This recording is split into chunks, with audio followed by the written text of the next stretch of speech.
Student of class 5th जो हम अब चैप्टर पढ़ने वाले हैं उसका नाम है आवर अर्थ, हमारी पृथ्वी और स्पेसेस। और जो स्पेस है हमारा, हम उसके बारे में चीजें पढ़ने वाले हैं। जो आकाश के ऊपर आपको दिखता है, जो आसमान आप समझते हैं, उस चीज के बारे में हम पढ़ने वाले हैं कि ये हमारी धरती और उसका आपस में क्या रिलेशन है, ये चीजें क्या है। अब हम, ये हमारा चैप्टर नंबर 25 है, ये हमारे 202 पेज नंबर पे गिवन है। हम इसको रीड करते हैं वर्ड बाय वर्ड और अच्छे से समझते हैं कि चैप्टर हमको क्या सिखाना चाहता है। Shivam went to attend his maternal uncle's marriage along with his mother. जो शिवम है वो अपने मम्मी के साइड के अंकल यानी मामा जी या फिर कोई भी उनके घर के रिश्तेदार की शादी अटेंड करने गए थे उनकी मदर के साथ में। Shivam and his mother were coming back after attending a marriage. एक मैरिज अटेंड करने के बाद में वो अपने घर आ रहे थे। Shivam said to his mother, उसने अपनी मदर से कहा, we see many stars twinkling in the sky, look there mother, the moon is also shining, some stars are shining brightly and some shining faintly. Where do they go during the day? Tell me the detail about the moon and the stars and the earth and the sun. क्या है, वो अपनी mummy को कहता है कि mummy ऐसा क्यों है कि आसमान में रात के समय पे हमको ऐसे चांद दिखता है, हमको तारे दिखते हैं। चांद अलग है, तारे अलग हैं। कुछ तारे बहुत ज्यादा टिमटिमाते हैं, बहुत ज्यादा ब्राइट है, बहुत ज्यादा हमको अच्छे से दिखते हैं। कुछ तारे हैं जो हमको बहुत ज्यादा कमजोर दिखते हैं। आप मुझे बताइए कि इन सब की क्या कहानी है। आप मुझे अच्छे से समझाइए कि क्या चीजें होती हैं, क्या चांद होता है, क्या तारे होते हैं। और आप मुझे ये भी समझाइए कि दिन के टाइम पे ये सारी चीजें कहाँ चली जाती हैं। What have you seen in the sky? आपने आसमान में क्या देखा, ये क्वेश्चन है। Why cannot you stare at the sun? और आप सूरज को बहुत देर तक क्यों नहीं देख सकते, या कुछ देर भी देखते तो आपको ऐसे करके देखना पड़ता है। धूप आप बिल्कुल भी देख नहीं सकते और सूरज की तरफ बिल्कुल भी आसानी से देख नहीं सकते। Let us know, हम जानते हैं।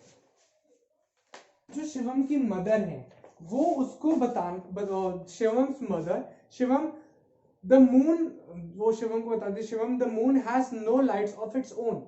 जो चांद है उसकी खुद की कोई रोशनी नहीं होती। It shines because of the light of the sun. ये क्यों चमकता है, ये सूरज की रोशनी से चमकता है।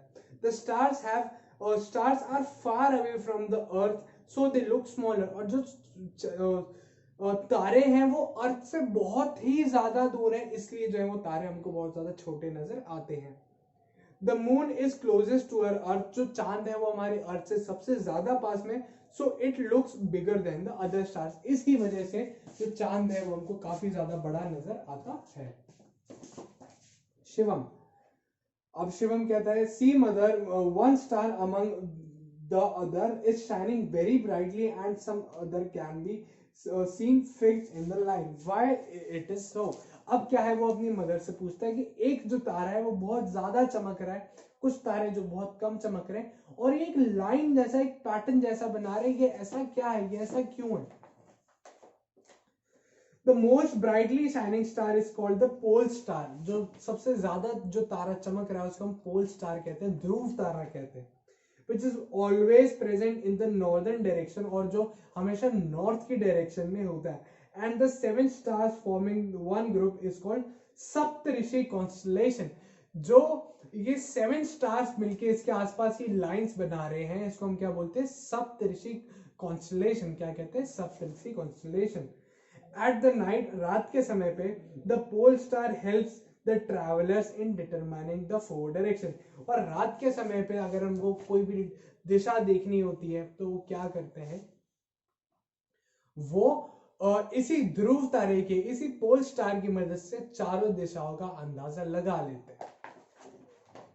क्योंकि अगर नॉर्थ पता चल जाता है, एक भी डायरेक्शन पता चल जाती है, तो हम बाकी की भी सारी डायरेक्शन जज आसानी से कर सकते हैं।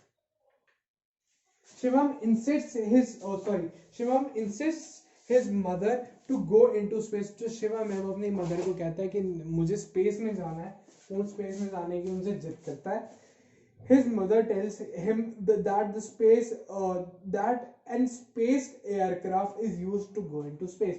और उसकी मदर उसे समझाती है कि स्पेस एयरक्राफ्ट होते हैं वो ही सिर्फ स्पेस में जाते हैं, और many preparation have to be made before going into space. और बहुत ज्यादा प्रिपरेशन, बहुत ज्यादा तैयारियां हैं वो जो करनी पड़ती है अगर हमको स्पेस में जाना होता है। तो many astronauts from India have also gone into space. They saw the earth from the space and provided the information about it. और बहुत सारे इंडियन एस्ट्रोनॉट्स भी हैं जो स्पेस में गए हैं और स्पेस में जाने के बाद उन्होंने हमको बहुत सारी अलग अलग तरीके की इंफॉर्मेशन जो है वो हमको दी है। ठीक है, let us meet these people. अब हम इन लोगों से मिलते हैं। Rakesh Sharma was the first Indian astronaut to descended on the surface of the moon. जो राकेश शर्मा है वो हमारे इंडिया से सबसे पहले एस्ट्रोनॉट थे जिन्होंने मून पर अपना कदम रखा। वुमेन एस्ट्रोनॉट, जो वुमेन एस्ट्रोनॉट थी from India included Kalpana Chawla and Sunita Williams. जो कल्पना चावला और सुनीता विलियम्स है ये दो और इंडियंस हैं जो वुमेन्स हैं और जो जिन्होंने मून पे है जो वो कदम रखा था। Given below are the photographs of these astronauts. और ये जो फोटोग्राफ्स हैं ये उन्हीं लोगों की गिवन है। ये देख लीजिए, ये राकेश शर्मा है, ठीक है, ये कल्पना चावला है और ये सुनीता विलियम्स है। ये इनकी कुछ फोटोज हैं जो हमको दी गई है। अब क्या है, हम छोटी सी हम एक फैक्ट पढ़ते हैं कि lunar distance in unit is measured in astronomy. The distance between the moon and earth is, जो अर्थ के बीच में और मून के बीच में आपने देखा जैसे अजमेर से जयपुर 120 किलोमीटर के आसपास है, 122 किलोमीटर है। इसी तरीके से जब हम किलोमीटर में मान लीजिए हम डिस्टेंस मानते हैं कि यहाँ से मून कितना दूर होगा, तो मून कितना यहाँ से दूर है 3,84,400 किलोमीटर, 3,84,400 किलोमीटर दूर है। क्या? अर्थ और मून के बीच का डिस्टेंस।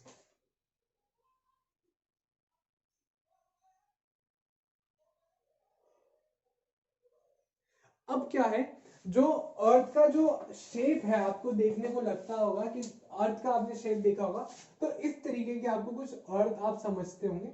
एक ऐसे ओवल शेप में अर्थ है जो टॉप से थोड़ी सी फ्लैटेंड है और बॉटम से थोड़ी फ्लैटेंड है। इसके मुकाबले जो मून है वो बहुत ज्यादा छोटा है। हम मान लीजिए बस इतना ही है मून। अगर अर्थ इतनी बड़ी है तो मून इतना बड़ा है, तो सोचिए इतने छोटे छोटे कितने सारे जो मून है वो अर्थ में आसानी से आ सकते हैं। और इनके बीच में आप समझ लीजिए 3,84,400 किलोमीटर का डिफरेंस है। 3,84,400 किलोमीटर्स का इनमें आपस में डिफरेंस है। सोचिए आपस में कितने ज्यादा दूर है, उसके बावजूद ये जो मून है वो कितना छोटा सा है और अर्थ जो है कितनी बड़ी है। हम अर्थ से मून को देखते तो मून हमको कितना बड़ा दिखता है, और सोचिए इतना छोटा होने के बावजूद हमको काफी बड़ा दिखता है। अगर जो मून पे है इंसान वो अर्थ देखता होगा तो उसको अर्थ कितनी ज्यादा बड़ी दिखती होगी। इससे आपको अंदाजा लगेगा कि जो अर्थ है वो कितनी ज्यादा बड़ी है। इसके बाद की चीजें हम हमारी नेक्स्ट क्लिप में पढ़ेंगे। Thank you.